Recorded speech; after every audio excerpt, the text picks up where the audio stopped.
Ashama harka fuunee kabajamtoota daawwattoota IB kun sagantaa keessummaa IBti. Sagantaa keessummaa IBtiin akkuma beekamu namootan garaagaraa affeeruudhaan haala yeroo irratti turtii gochaa turuun keenya ni yaadatama. Har'as keessummaa tokko qabadhee isinii dhiyaadheetiin jira. Keessummaan keenyas Dr. Moosisaa Agaa USAID irraa qabannee isinii dhiyaadheetiin jira.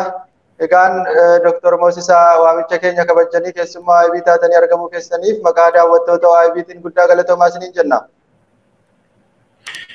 Guddaa galatoomee DC miti garuu Alabaamaa bakka jedhamu jiraadha. Tole ayyee tole. Egaan daawwattoota keenya har'a akkuma beekamu sagantaa kanaan duraatis dhimmoota adda addaa kaasnee dubbachuun keenya yaadatama. Har'as immoo haala yeroo irratti turtii ni goona. Haala yeroo amma biyya keessa deemaa irratti turtii goona akka gamanumaan akka nutti dhiyaatanu isin affeerree jirra. Egaan Dr. Moosisaa akkuma isin haala biyya keessa jiru quba qabdanu gidduu kana keessa mootummaan erga du'a artistii jaallatamaa Hacaaluu Hundeessaan booda namoonni baay'een du'utti jiru akkasumas warreen kaanis hayyoonni adda addaas mana adda addaa hidhamanii jiru. Dabalataanis gidduu kanas mucaan takka akka fakkeenyaatti kaasuu nan danda'a. Mucaan takkas Baalee irratti qeerroon ol guddatu gara fuulduraatti abdii sabaa ta'uu danda'u mootummaa gambiroofataa kanaan ajjeefamee jira. Akkasumas immoo hayyuu duree ABO kan ta'an Jaal Daawud Ibsaa irratti yeroo adda addaatiif dhiibbaan adda addaatti irra gahaa jira. Dabalataanis guyyaa kaleessaa ibsa utuu isaan kennaa jiranuu akkasitti mootummaadhaan maraan gahaa jiru. Akkasumas immoo gaazexeessota ABOs dabalatanii namoota adda addaa qabamanii hidhamanii jiru. Egaan mee isin haala kana akkamitti ilaaltu mee daawwattoota keenyaaf waan kanarraa akka galumsaatti fayyadamnee turtii waliin gochuudhaaf itti fufaa.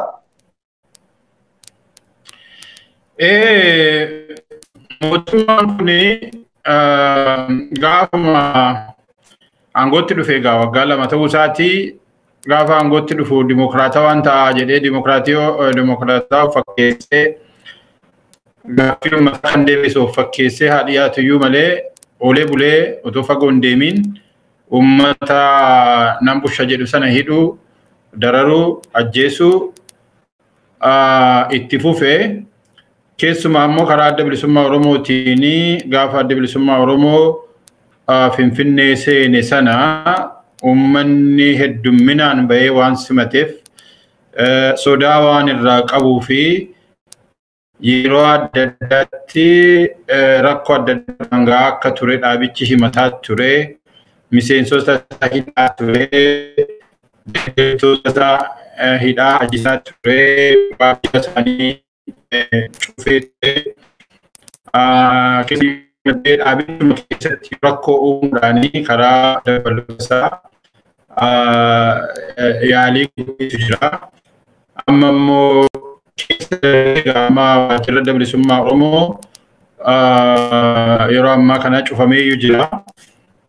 Yeroo waajjirri adda bilisummaa Oromoo cufamee jiru kanatti hayyuu dureen adda bilisummaa Oromoo hojii guyyaa guyyaa hojjechuudhaaf bakka hojjetu waan hin qabneef mana jireenyaa isaanii keessatti namoota muraasa walitti qabanii yoggaa isaanii haasofsiisuudhaaf yaalanii dhaqanii namoota sanaa jalqaba gaafa sanaa warra joornaalistii jedhaman keessaa funaananii akka hidhanidha. Namoota keessummoota jaarsolii warra akka Dirribee Dabalatee namoota kan biraas isaan kana fuunee jennaanii hayyuu dureen didee yoona fuutanii deemtan fuudhaa deemaa malee isaan fuutanii deemtan keessummoota koo jedhee gaafa sana bulanii garuu har'a immoo ganama gaafa isaan mana isaaniitti galuudhaaf ka'an isaan akka hidheenye kanas gaazexeessitoota ONN kan sagantaa Oromo Release Association Oraa magaalaa Sabbataa keessatti gaafuma sana gaazexeessitoota ONN afur akkasumas Oraa lama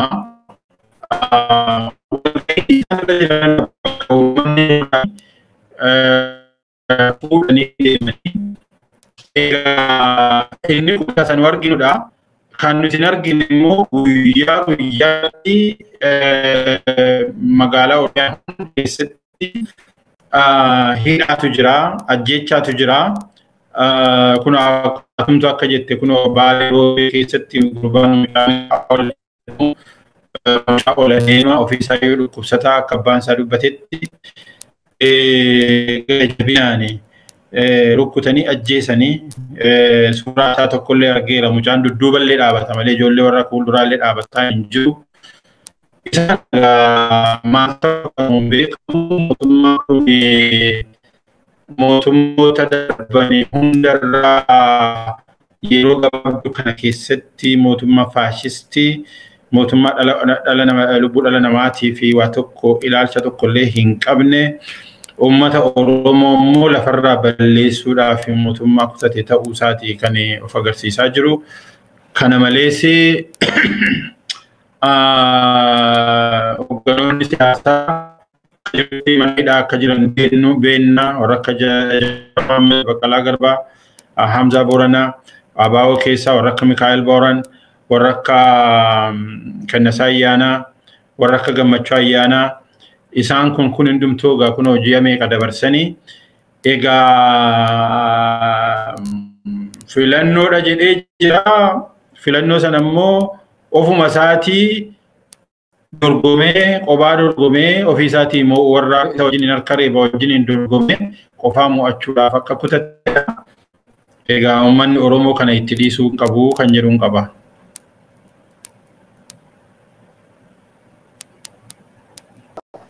Kan asumaan kanumaan tole ulfaadhaa guddaa galatamaa asumaan gamannumaan gara kanatti dabarfachuu barbaada. Inni kan biraa yeroo ammaa kanatti kan durooffataa kan ta'e mootummaan yeroo kana qonnaan bultoota irratti mana irraan ta'uu jira. Mootummaan giddugala biyyaa keessa ta'anii paarkii adda addaa ijaaranii waan akkanaa eebbisuu waan akkasii mul'ata. Mee waan kana isin akkamitti ilaaltu daawwattoota kan keenyaaf ibsame? Ani umuriidhaan xiqqoo deemeera beektaa isin ijoolleedhaan bara 67 yaadadha. Bara uummanni walloo beela'u nugusichi addanaati uummanni asii dhumaa jira. Nugusichi immoo saree isaatii fi wanta adda addaa kan inni godhu yookaan immoo guyyaa dhaloota isaa yeroo inni kabajatu fa'aa argisiisa. Waan akkasii dura arginaa jechaadha. Waan akka nama Abiy Ahmed Prime Minister Itoophiyaa paarkiin eebbisiisa jedha. Paarkii keessa makiinaa ijoollee qabatee olii gadi fiigaa waan shoowii kana waan na argaa jedhan tokko waan wantoota hin qabne tokko argisiisa. Asitti ijoolleen Oromoo dhumaa jirti. Ajjeefamaa irratti bobbaatee uummata kana shororkeessaa jira. Immoo biyyuma Oromoo irratti qabeenya Oromoo dhaabsisaa jechaadha. Mootummaa uummata Oromootiif tasumaa mootummaa yaadu miti. Uummatuma warra kaaniif iyyuu kan ta'u miti mootummaan kuni. Egaa maaltu akka jedhamu hin beeku ani baay'ee waan nama gaddisiisudha. Uummanni keenya amma akka dhageenyutti uummanni waan isaa kuni qabeenya inni qabu lafarraati bitaa jira. Waa'ee kana goona sana goona isaanii jedhanii nageenyee waan biraa haasa'u wanta biraa bakka biraatti isa argita. Isa waa'ee kana gadi bahee dubbatu ani hin beeku ani hin hordofneen ta'a malee ani hin dhageenye.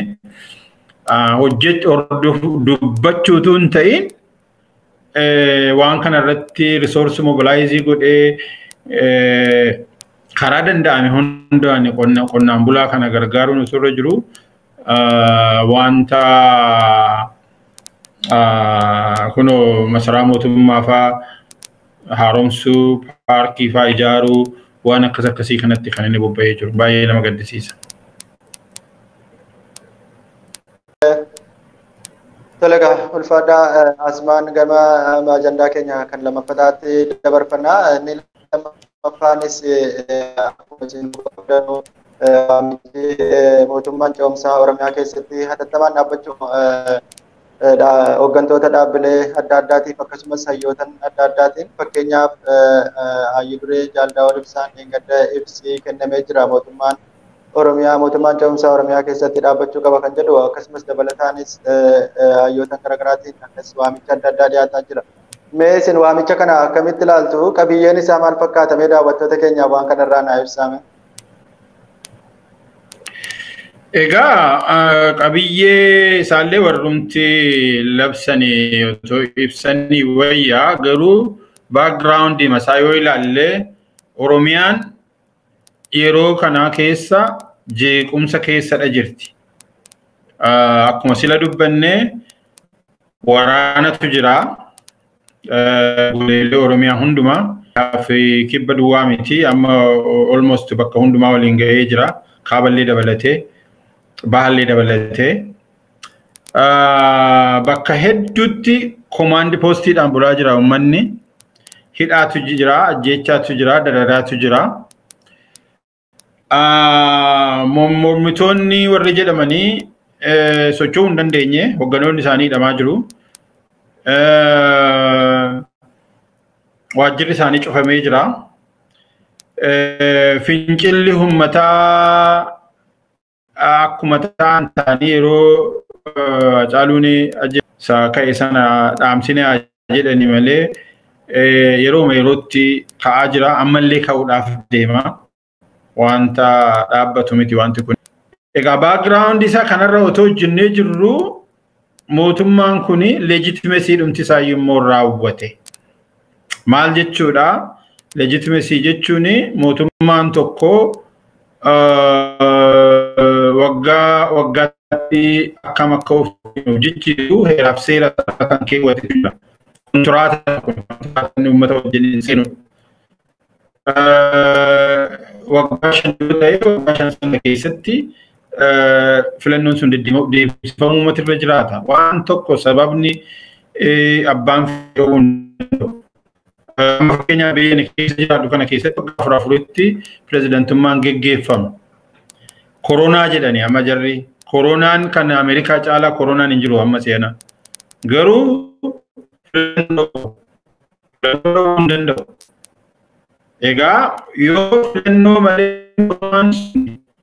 daangaa ittiin fufa yoo jedhe leejitimeesii jechuudha mootummaa. Lammiileen biyyattii illee ajajamuudhaaf dirqamni isaan irra hin jiru. Waliigaltee inni sadarkaa addunyaa irrattis haa ta'u sadarkaa kamittiyyuu godhu fudhatama hin qabu. Kana egaa isa kana haala akkasii kana keessatti kan ammayyuu immoo dabalatee filannootti deemaa jechaadha jira mootummaan kun. Akka haala amma hoogganoonni hidhamaa jiranii namumti nagaan illee hidhamaa jiru mu keessatti. Amma fakkeenyaaf erga Hayyuu Dureen nama 5 nama 10 walitti waamee illee haasofsiisuu hin dandeenye. Akkam godheetu na filadhaa jedhula na filadhaa jedhee geggeessuu danda'a. Miilla isaallee fuudhattamittiin Hayyuu Dureen immoo qofaa miti. KFO'nis akkuma kana. Miseensonni isaanii meeqa hidhamaa jiru. Kana egaa haala akkasii kana keessatti filannoon tokkittiin jiru uummanni kun ka'ee fincilee mootummaan uummata tokkoof barbaachisaadha biyya tokkoof. Kanaaf mootummaan amma jiru kun tokkoffaa yeroon isaa raawwateera. Lammaffaa stabilitii malee uumuu hin dandeenye jeequmsatu jira. Hidhaatu jira, ajjeechaatu jira, waraanatu jira. Kanaafi lammaffaa immoo filannootti akka deemsisuuf silaati mootummaa silaati nu ceesisi jedhaniiti itti kenname amma yeroo sanatti egaa waggaa 2 amma filannoon dhufutti jedhamee amma kan itti kenname. Filannoon suni akka hin taane ta'aa jira abdiin hin jiru jechuudha fuuldura duraayyuu utuma uummanni obsee taa'eeti abdiin hin jiru jechuudha. Kanaafi maal taa'ameetu eeggatama. Karaa keessaa kan nama baasu Egaa warri natti fakkaata. Mootummaan uummata tokko ijaaruu qaba.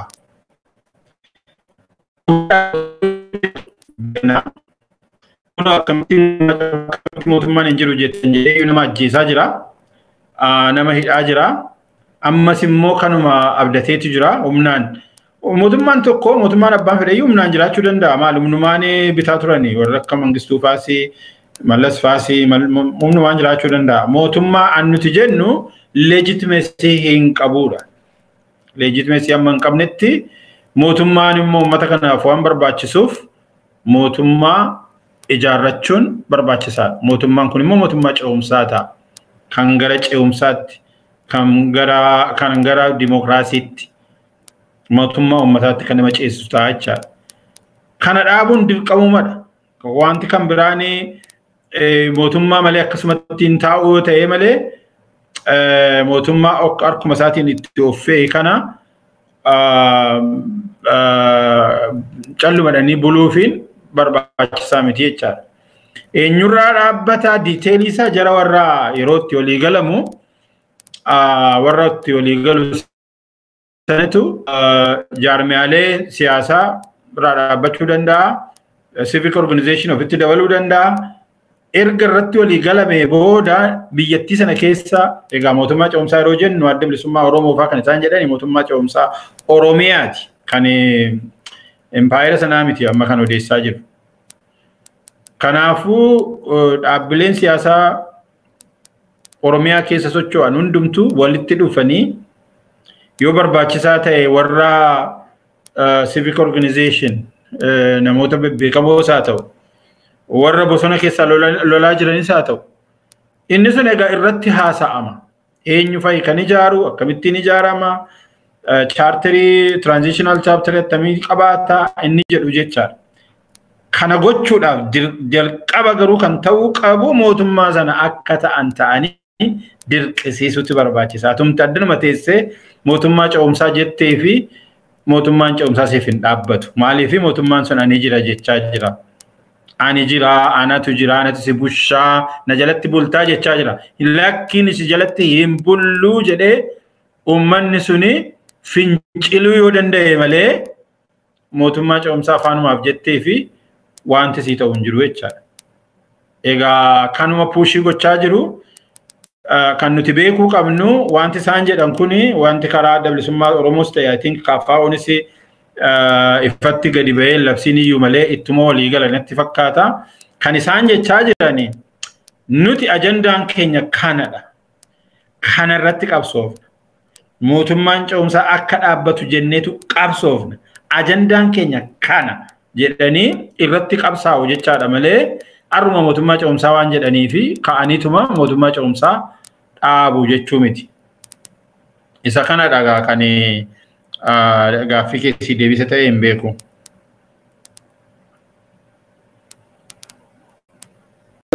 Ulfaadhaa galatooma. Asirratti wannan jechuu barbaadu yeroo ammaa dubbattan keessatti mootummanni kun ka'ee finciluu qaba jettanii kaastanii jirtu jechuudha. Ka'ees fincilees uummanni yeroo baay'ee mootummaan kun humnaan fayyadamee ilmaan Oromoo uummata keenya yeroo baay'ee fixaa jira. Mee haala akkamiin ka'ee finciluu yeroo jedhamu kana daawwattoota keenyaaf nu ibsitanii. Inni kun bal'aadha. Amma qeerroon bilisummaa Oromoo qeerroon waggaa meeqaa fincileeti kan inni irraa buusee mootummaa Hayilamaariyaam Dassaaleeny irraa buusee TPLF'n biyya isaatti gashee kan warri kun itti ba'anii fincila sanaati. Fincila jechuun karaa nagaati. Warri karaa nagaa fincilanii jechuudha. Karaa nagaa hedduu qaba. Sigaa tooftaa hedduu qaba. Gabaa argachuu dandeessa. Mana gadi hin ba'u jetteetti taa'uu dandeessa. Karaa cufuu dandeessa. Karaa fincila nagaa dandeessa. Isaan miti jedhanii malee jalaa diiguu dandeessa. Gibira dandeessa. siif na jajamu tasuma walgahii ba'u jechuu dandeessa. Immoo bakka danda'ametti otuma inni irraa hafe nutoo mirga keenya barbaannaa jedhee falmachuutu irra jira jechaadha.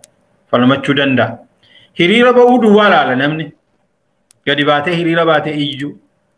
Hiriira sana haala isaatu si murteessa. Haala amma fakkeenyaaf kunoo kaleessa ijoollee 10-15 hin caalle dhadhani kan baaleetti walitti kan gadi ba'anii karaarra adeemaa turanii isaan mucaa sana ajjeesan. Dudduubaan argitee ta'e viidiyoo isaa argitee beeku dudduuba dhaqaniitu qawweetti dhukaasanii akka nama waraanuuti malee akka nama uummata siviilii uummata ofii bushaa jiru tokko akka nama jiramiti fincila akkatti bittimsanii sirni jira. Sana miti kan godhamaa jiru. Akkasii kana keessatti warri fincila kana geggeessanii mekaanizimii baachuu isaanirra jiraata.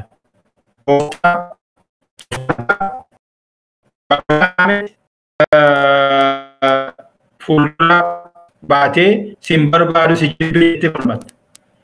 Bakka si dadhabametti immoo karaatti cufta. Wantoota lagatta. Gabaa lagatta. Qabeenya isaanii lagatta.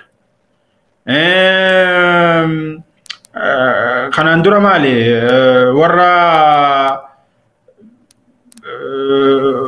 warra bushaa ta'an sana isaanis dhattee diiniin itti kennite.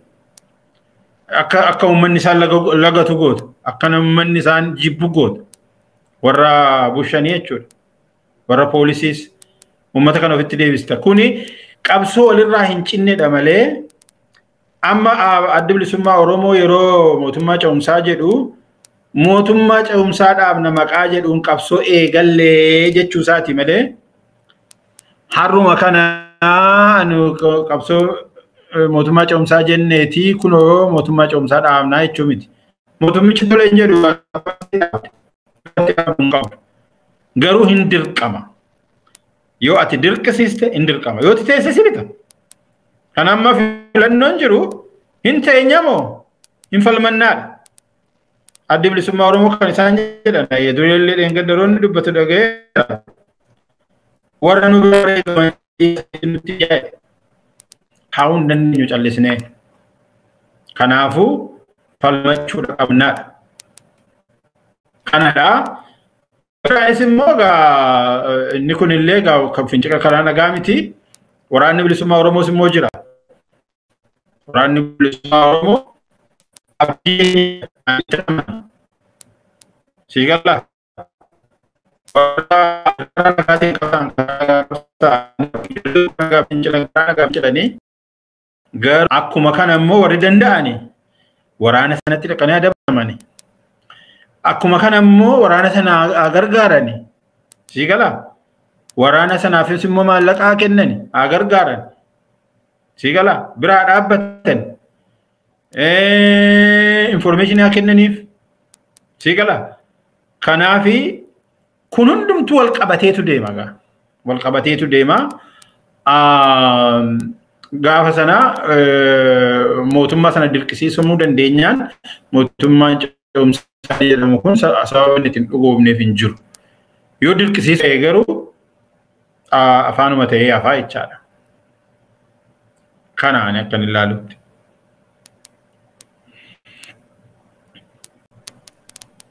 Tole fadhaa guddaa galatoomaa. Mee akkanuma wal qabsiisee yeroo kana keessatti egaa uummanni qophii akkamii taasisuu qaba akkasumas immoo nageenya isaa akkamiin tikfachuu danda'a waan jedhu irratti mee daawwattoota keenyaa isa asirratti nu ibsaa.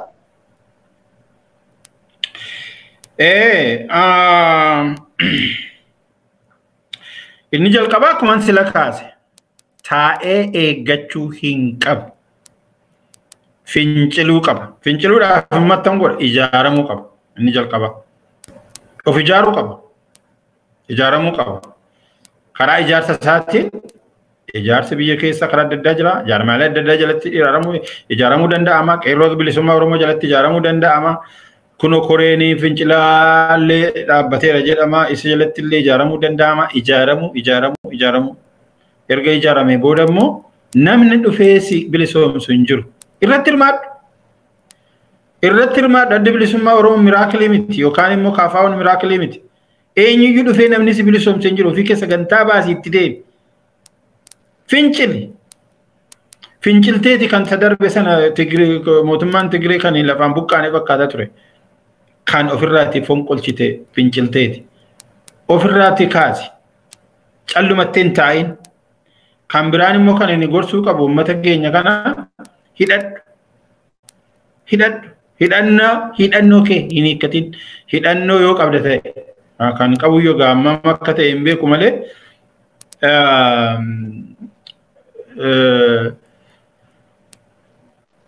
olloonni keenya hundumtuu hidhataniiru.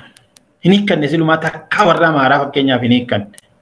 Warri Sumaalee hin hiikkanne. Hiikkatanii hin beekani qabu isaanii. Warri Tigree silaa dhiisi. Sii gala. Oromoo ulee inni baatu irraa funaanaa jiru. Yoo biyyi kun gara eegumsaatti deemtee eenyu kan rakkinni mudatu Oromoo. Hidhadhu. Yoo karatti hidhattu hin qabdu maallaqatti hidhattu hin qabdu yoo ta'e yoo dargaggeessa taate yoo humna qabaatte waraana bilisummaa Oromootti makabi. Huma barattees lafti geessu hin jiru bilisummaa hin qabdu taanaan. Huma kutatteedhuma mana teessees immoo hin duuta inuma si ajjeesu kunoo. Haa mucaan amma dheengaddaa awwal roobetti ajjeefame kuni maal godhe? Dhaqee bira dhaabbatee akkas ilaalee lubbuu isaa dhabe. Kanaafi mana teessee innaanis siif hin hafu. Kutadhuutii itti gali. Ofirraa kaasuudhaaf waan dandeessu hundumaa godhi. Mootummaan kun ammaa fi waraana baay'ee qaba, poolisii baay'ee qaba, maal waan kanuma ture. Dargiinis akkasuma ture. Naman tochoosu ture. Wayyaaniinis akkuma kana turte. Hin kufte dhumarratti. Xiqqoo yeroon sitti dheerachuu danda'a ta'a. Hin dheeratu immoo. Yeroon ammaa kuni yeroo murteessituudha. Mootummaan kuni Oromoo biratti qofaa miti kan inni jibbame. Tigreen ofirraa jibbiteetti ofirraa kaasteetti iyyuu actually warri Tigree. Warra Amaaraa wajjinis nagaa hin qabu hin beekna. Amaaraa wajjinis nagaa hin qabu mootummaan Somaalee wajjin eenyu wajjin warra Kibbaa wajjin illee nagaa hin qabu. Mootummaan kuni kufaadha. Almost waraana isaan ilaalin keessi isaa kufaadha.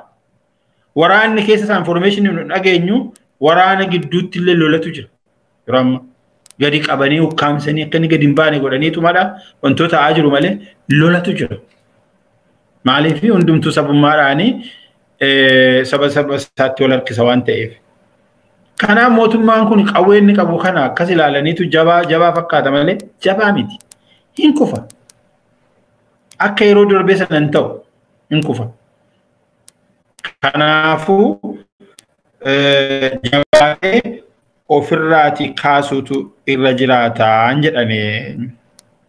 Kana biraan immoo yoo jeequmsi immoo hin fidiin malee biyyiin gara jeequmsaatti immoo maal taana isa jedhu sitti yaaduutu irra jira uummanni keenya. Eenyu nu busha maaliifi biyya sana kan bushu jiraachuutu irra jira. Ammumaa qabee namoota of bushuu jaarsolii biyya warra bebbeekamoo nama isa bushuu of keessaatti filachuu qaba. Keessumaa gara baadiyyaatti jeequmsi hin jiru taanaan jeequmsatu jira taanaan ammumaa qabee warra mootummaattiitiif ergamtu of keessaatti baasee isini kan nu bushuu jedhee of keessaatti nama 3 nama 4 nama 5 walitti qabamee ilaa isini kan nu bushuu sin nu bushaa jedhee ammumaan of bushachuu danda'u of bushuu danda'u qaba uummanni keenya jedheetanii yaada. Galatoom.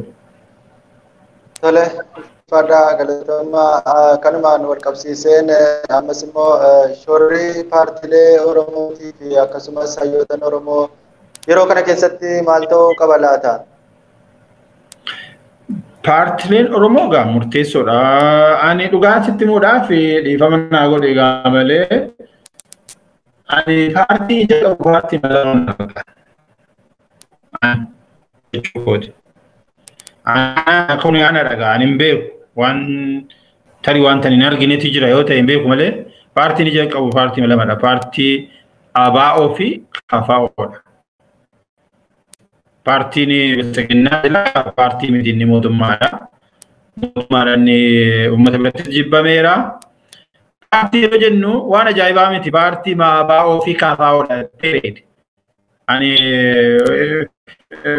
paartiin Kamal galchuu kun jira ture I don't know wanto deeffamu tokkos jira mootummaa wajjin ta'aa jirus jedhu inni takka mootummaa bira fakkaata takka as fakkaata isarratti bada amantiin qabu. Warri kan biraa maqaa ABO'tiin warri jiranii warra akka ABO tokkoomii maarree waalti bixxilamu achi kuni uuma paartii miti maal sawalsoo.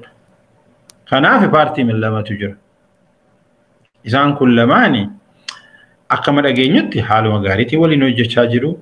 Kana jabaadhaa jenna tokkummaa keessan singidduu mootummaan seenee akka isin hin jeeqne eenyuyyuu singidduu seenee akka isin hin jeeqne. Kana biraan immoo sagantaa baafadhaatii uummata kana geggeessaa. Keessanii uummanni isin geggeessuu hin qabu. Amma rakkoon jiru takka uummanni paartii dura deemee paartiin immoo uummata hordofa.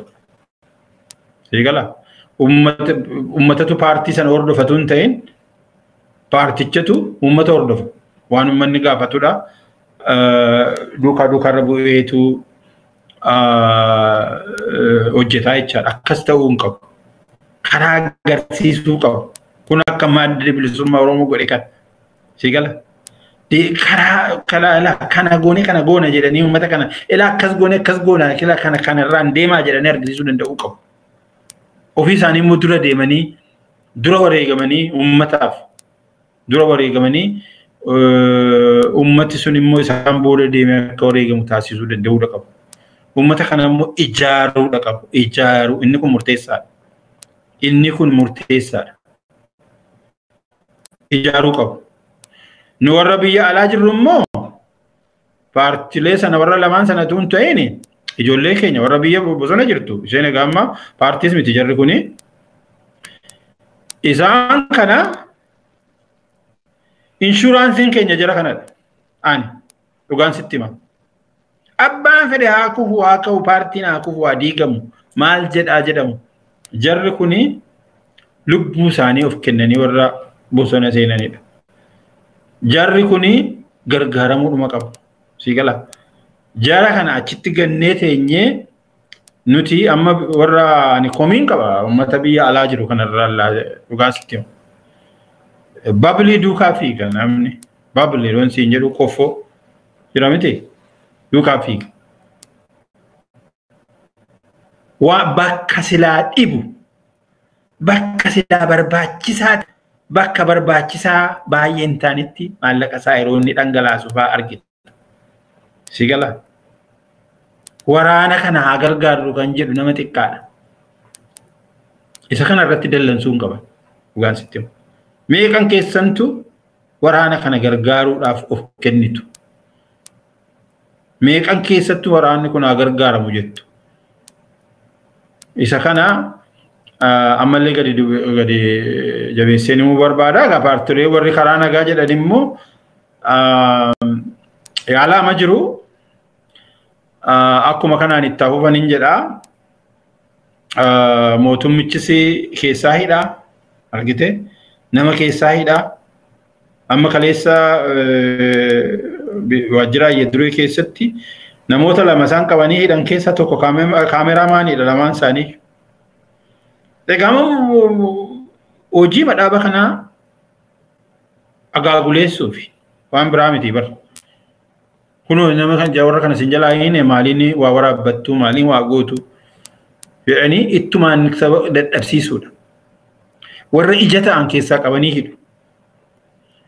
Egaa rakkoo meeqa keessatti kan isaan hojjechaa jiran warri nagaadhaan hojjetan. Isaan irratti abdii baay'ee gatuun gaarii miti. Mootummaan akka barbaadetti taphata. Uummanni kuni ofii isaatii of gurmeessee paartiin abaluu naaf haa dhufu akkas naaf haa godhu otoo hin jedhiin ofii isaatii of gurmeessee sagantaa ofii baafatee mootummaa kana irratti fincilee ofirraa kaasuudhaaf tattaafachuu danda'uudha qaban jedha.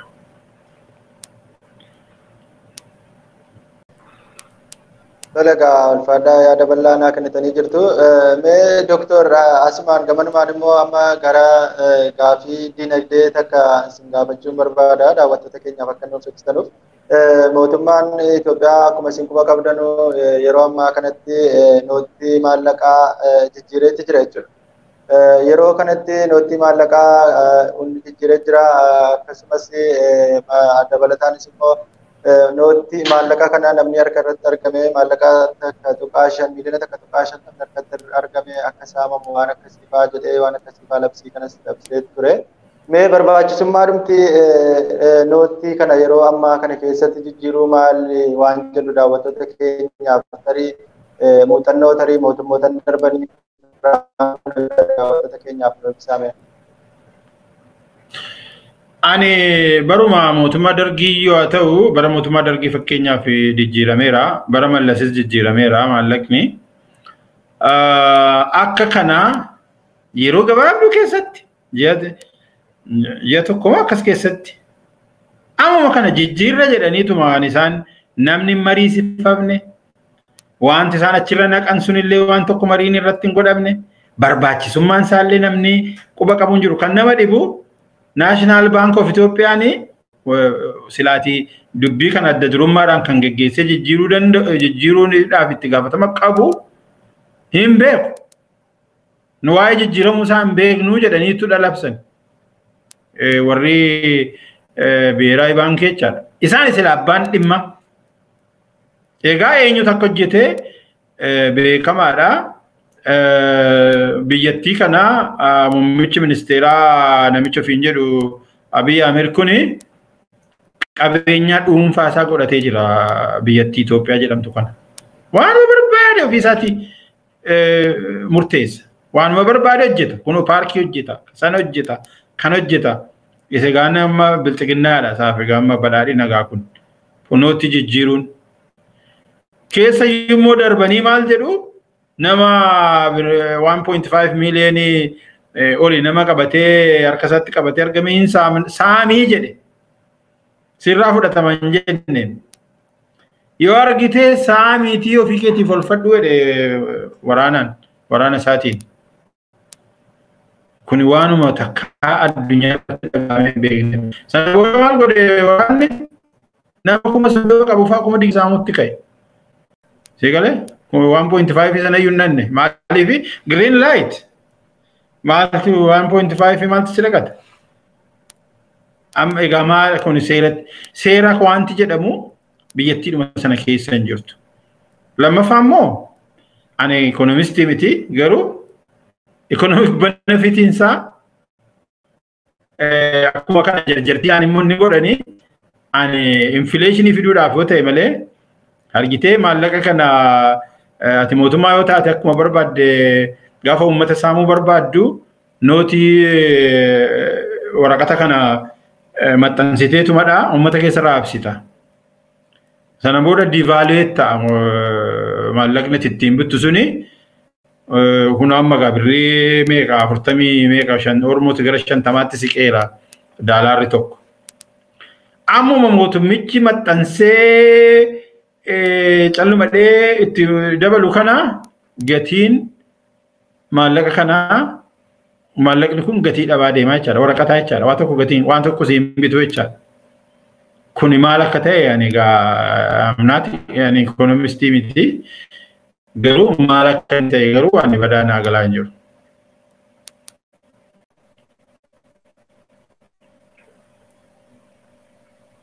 Tole egaa ulfaadhaa yaada bal'aa naa kennitanii jirtu. Egaan sagantaa keenya amma gara gola burree keenya jirra. Egaan mee dhaamsa qarree fi qeerroo Oromootiif akkasumas uummata Oromootiif dhaamsa qabdanuu dabarfachuu ni dandeessu. Isumaan sila dubbadha waan qeerroos ta'e uummata Oromoo. Filannoon fuuldura keenya jiru. Yookaan ciniinnee mootummaa ofirraatii kuffisu yookaan immoo dhiigaa jiraachuudha. Waan baroota darban sana baroota Haile Sillaasees haa ta'u Mangistuu haa ta'u eeyyoonni Mallas Zeenaawii nurra ga'aa ture sanaa olii kan kanaa olii ofitti filfillee gabrummaa jala jiraachuudha. Kan bilaan immoo filannoodha. Filannootu fuuldura jira jedhameera. Filannoon sun amma kan taanitu beekame. Maaliif warra ati jaallattu warra ati nu bushuu danda'u jettee ati yaaddu mana hidhaatti naqeera. Isaan kaaniin kotteessee mana isaanii keessatti akka isaan hin tochoone godheera. Warra akka Jawaar fa'aa, warra akka Boboqqalee fa'aa, warra akka Jawaar Mahammad fa'aa kan uummanni akka malee deeggaru fuudhee mana hidhaatti naqeera. Kanneen biroos warra isla maqaa isaanii tarreesse hogganoonni ABOs meeqaa meeqa mana hidhaatti naqeera. Socho'uu hin dandeessu. Hiika bahuu hin dandeessu. Kan biraan afnaan gadda irreelee qabachuu hin dandeenye. Si gala. Har'a waan nama ajaa'ibu ani 2018 yeroo adda bilisummaa Oromoo biyyatti galee ani galeen ture yeroo sana 2018 Finfinneen ture gaafa September 15 adda bilisummaa Oromoo galu sana jedha. Asii ka'ee Wallagga amma Najjoottan deeme asii immoo ka'ee amma Giddaa Ayyaanaa Limuuttan deeme. Haafti kunis baalli kunis adda bilisummaa warra alaabaa adda bilisummaa Oromootiin laqalaqame.